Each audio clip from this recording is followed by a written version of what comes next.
सरदार वल्लभ भाई राष्ट्रीय प्रौद्योगिकी संस्थान सूरत के 20वें दीक्षांत समारोह में उपस्थित हम सब के लिए बहुत ही आदरणीय भारत की राष्ट्रपति श्रीमती द्रौपदी मुर्मू जी, माननीय श्री जगदीश भाई विश्वकर्मा जी, मंत्री गुजरात राज्य, माननीय प्रोफेसर डॉक्टर भीम सिंह जी, अध्यक्ष बोर्ड ऑफ गवर्नर्स, माननीय प्रोफेसर डॉक्टर अनुपम शुक्ला जी, निदेशक, महानुभाव, मेहमानों, अधिकारीगण, प्राध्यापकगण, अभिभावकगण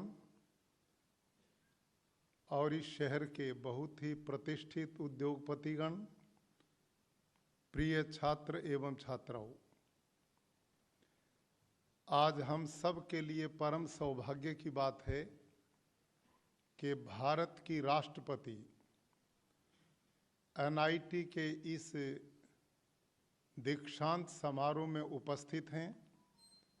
मैं गुजरात की जनता की ओर से, आप सब और अपनी ओर से उनका गुजरात में आगमन पर इस समारोह की गरिमामय उपस्थिति में हार्दिक अभिनंदन एवं स्वागत करता हूं।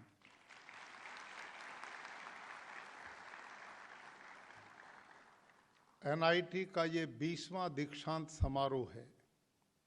समय बड़ा थोड़ा है, उसी के अंतर्गत प्रिय छात्र एवं छात्राओं, यह एक शिक्षार्थी के लिए बहुत महत्व का समय होता है। आज यहाँ पर गुरुजन भी बैठे हैं, छात्रगण भी बैठे हैं और अभिभावक भी बैठे हैं। आपके पूज्य माता पिता ने बहुत बड़े सपनों के साथ आपकी उंगली पकड़ करके गुरुजियों को पकड़ाया था और आपने बहुत मेहनत के साथ, बड़ा तपस्या के साथ पसीना बहाकर आज डिग्री के रूप में विद्या की जो उपलब्धि प्राप्त की है, इसके लिए जितने भी गोल्ड मेडलिस्ट हैं, डिग्री धारक हैं, सभी छात्र छात्राओं को मैं बहुत शुभकामना और बधाई देता हूं।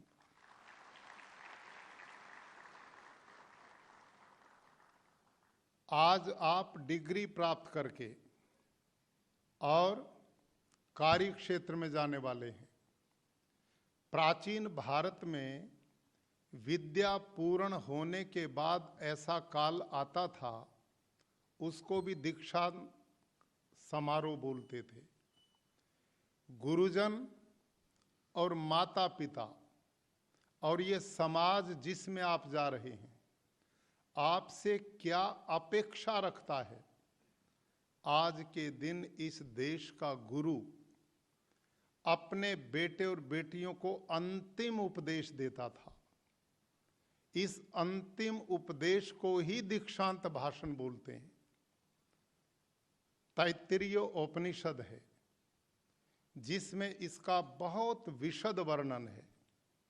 इस देश का गुरु आपको विदाई देते हुए कहता था, बेटे सत्यम वद, धर्मम चर, स्वाध्यायन मा प्रमद, स्वाध्याय प्रवचनाभ्याम न प्रमदितव्यम, मातृदेवो भव, पितृदेवो भव, आचार्य देवो भव, अतिथि देवो भव। एषः आदेशः, एषः उपदेशः, यान्यस्माकं सुचरितानि तानि त्वयोपास्यानि नो इतराणि। ये वो उपदेश था जो इस देश के शिक्षा पूर्ण हुए विद्यार्थी से अपेक्षा की जाती थी। अब मैं हिंदी में थोड़ा इसका सरल उपदेश करता हूं। पहला उपदेश, इस देश का गुरु अपने द्वारा पढ़ाए गए विद्यार्थी से पहली इच्छा रखता था, बेटे जहां भी रहो इस समाज में सत्य का आचरण करना। पहला उपदेश सत्यम वद। सत्य वो महाशक्ति है झूठ का पहाड़ चाहे कितना भी बड़ा हो, वो उसे कुरेदते धराशायी कर देता है। सत्य प्रकाश के समान है, कितना भी घोर अंधकार हो, प्रकाश की एक किरण उसे चीरने में समर्थ होती है। जो लोग सत्यवादी होते हैं वो सदा निडरता से, बहुत सुख से जीते हैं। जो असत्य का आचरण करते हैं वो स्वयं दुखी रहते हैं और अपने संपर्क में आने वालों को दुखी रखते हैं। इसलिए इन सब डिग्रियों के बाद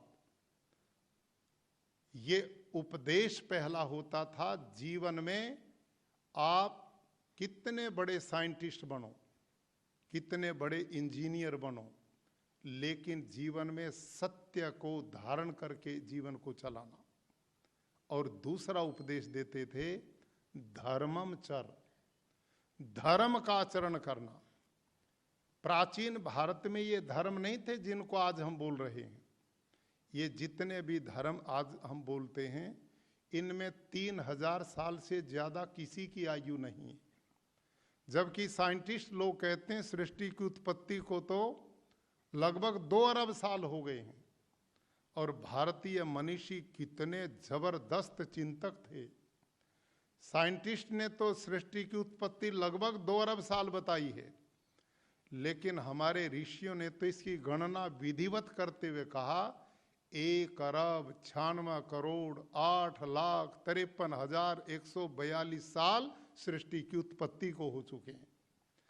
हमारा इतिहास इतना पुराना सृष्टि संवत है, तो उस प्राचीन भारत में ये धर्म नहीं थे। हिंदू, मुस्लिम, सिख, ईसाई, जैन, बौद्ध, यहूदी, पारसी, ये सब मतांतर हैं, ये पंथ हैं। धर्म किसे प्राचीन भारत में कहता था? जिसका उपदेश आपके लिए होता था धर्मम चर, धर्म का आचरण करना। धर्म कहते थे धारणा धर्म इत्याहु, जिसके धारण करने से मैं भी सुखी हूं और मेरे संपर्क में आने वाला व्यक्ति भी सुखी हो, उसको धर्म बोलते थे। और कहते थे स्वस्य च प्रियात्मना परेशान न समाचरेत। धर्म क्या था?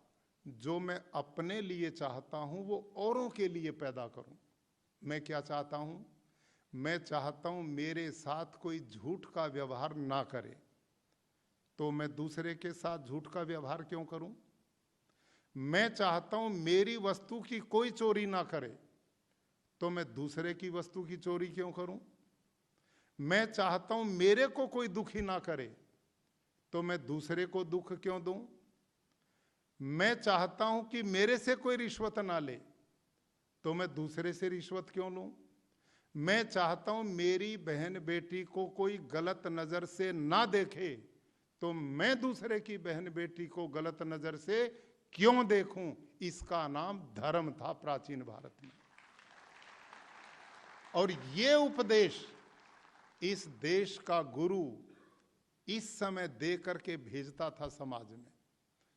धर्म का अर्थ था जिम्मेदार नागरिक, कमिटमेंट के साथ जीने की कला जिसमें हो। धर्म, आपने शब्द सुना होगा, इस बालक ने मातृ धर्म का पालन किया, इसने पितृ धर्म का पालन किया, इसने राष्ट्र धर्म का पालन किया। यह है अपनी जिम्मेदारी, कर्तव्य पालन। इसका नाम प्राचीन भारत में धर्म था। और गुरु कहते थे बेटे जो जो विद्या आपने यहां सीखी है, जहां पर भी संसार में रहो वहां पर अपने कर्तव्य और जिम्मेदारी का ईमानदारी से पालन करना, तो तुम धर्मात्मा कहलाओगे। और अगली बात क्या कहते थे? स्वाध्याय मा प्रमदा। बेटे ये मत सोचना डिग्री मिल गई तो अब जो किताबें हैं इनको अलमारी में बंद करो, हरिशन का ताला लगा दो। नो, आज गुरु कहता था आजीवन विद्यार्थी बने रहना। स्वाध्याय मा प्रमदा, अपनी पढ़ी हुई विद्या को बढ़ाते रहना। अनभ्यासेन विषम विद्या। किसान खेत में जाना छोड़ दे, और विद्यार्थी पुस्तक उठाना छोड़ दे तो दोनों चीज लुप्त हो जाती हैं। इसलिए विद्या को जीवन का अभिन्न अंग बनाना। और तीसरी बात इससे भी ऊंची कही गई, चौथी बात, कि स्वाध्यान मां प्रमदाय, स्वाध्याय प्रवचनाभ्याम न प्रमदितव्यम, कि जो विद्या पढ़ी है उसको अपने लिए ही मत प्रयोग करना, अपने पास ही सीमित मत रखना, अपितु अपनी पढ़ी हुई विद्या का विस्तार भी करना और लोगों में बांटना, लोगों की भलाई के लिए प्रयोग करना, समाज के लिए, देश के लिए, राष्ट्र की प्रगति उन्नति में पूरी जान लगा देना। ये इस देश का गुरु इस समय उपदेश करता था। और कैसे करना? वेद का मंत्र अनुपम है। पर्जन्यो अभिवर्षतु, जैसे बादल समुद्र के खारे पानी को मीठा बना करके उठाता है और वहां बरसाता जहां उसकी आवश्यकता होती है, ऐसे ही विद्यार्थी को जो विद्या प्राप्त की इन गुरुजनों के द्वारा, आपने जिस सत्य विद्या को प्राप्त किया है, जिस धर्म विद्या को प्राप्त किया है, विश्व के कल्याण के लिए उसको ऐसे बांटना जैसे बादल वर्षा जल को बांटता है। ये इस देश का उपदेश था। और लंबी बात न करते हुए गुरुजी कहते थे, बेटे बहुत पढ़ लिखे गए हो, तुम साइंटिस्ट बन गए हो, इंजीनियर बन गए हो, कुछ भी बनना, लेकिन इंसान बने रहना, मानवता को ना छोड़ना। और मातृदेवो भव पितृदेवो भव, जिस माता पिता ने जन्म दिया, पाला पोसा, स्वयं दुखी रहे, आपको दुखी नहीं होने दिया, स्वयं इतने बढ़िया कपड़े नहीं पहने जैसे आपको दिए, स्वयं इतना अच्छा खाया नहीं जो आपको खाने को दिया, स्वयं इतने पढ़े नहीं जितना आपको पढ़ा दिया, बड़े होकर उनको भूल मत जाना। उनके लिए आदर सम्मान भाव रखना। क्यों? क्योंकि वो देवता हैं। देवता किसे कहते हैं? जो हमें देता है। निरुक्त में यास्काचार्य पूछता, देवता कस्मात्? वहां उत्तर दिया, देवोदानाद्वा दीपनाद्वा द्योतनाद्वा द्युस्थानो भवति थी। वा देवता कौन है? जो हमें देता है। माता पिता नहीं होते हम कहां से होते? उन्होंने जीवन दिया, और ये गुरुजन ना होते तो ये विद्या कहां से मिलती? ये जो देने वाले देवता हैं, इनकी पूजा करना, इनका सम्मान करना, इनकी इज्जत करना। आज दुर्भाग्य है, हम भौतिक रूप से उन्नति कर रहे हैं, लेकिन जितना विकास हो रहा है उतना भारत जैसे देश में वृद्धाश्रम भी बढ़ रहे हैं। पढ़ाई लिखाई के बाद, धन दौलत के बाद, वैभव के बाद माता पिता की चारपाई बिछाने की जगह दिलों में नहीं रह पाई। ये दुर्भाग्य है। ऐसे समय इस देश का गुरु जिम्मेदारी बालक को देते हुए कहता था, बेटे इस समाज के उत्थान के लिए, परिवार की भलाई के लिए, राष्ट्र के निर्माण के लिए अंतिम उपदेश दे रहा हूं, और जाओ परमात्मा तुम्हारा भला करे। शिवास्तु न पंथा, तुम्हारा पंथ निर्विघ्न हो। आप हर क्षेत्र में उन्नति करें, प्रगति करें, लेकिन सत्य का आचरण करते हुए, धर्म का पालन करते हुए, इंसानियत को जीवन में धारण करते हुए खूब उन्नति और प्रगति करें। ऐसा उपदेश देकर आपको विदाई देते थे। उनका वो उपदेश जैसा था मैंने आपके बीच में रखा। आप सबका धन्यवाद।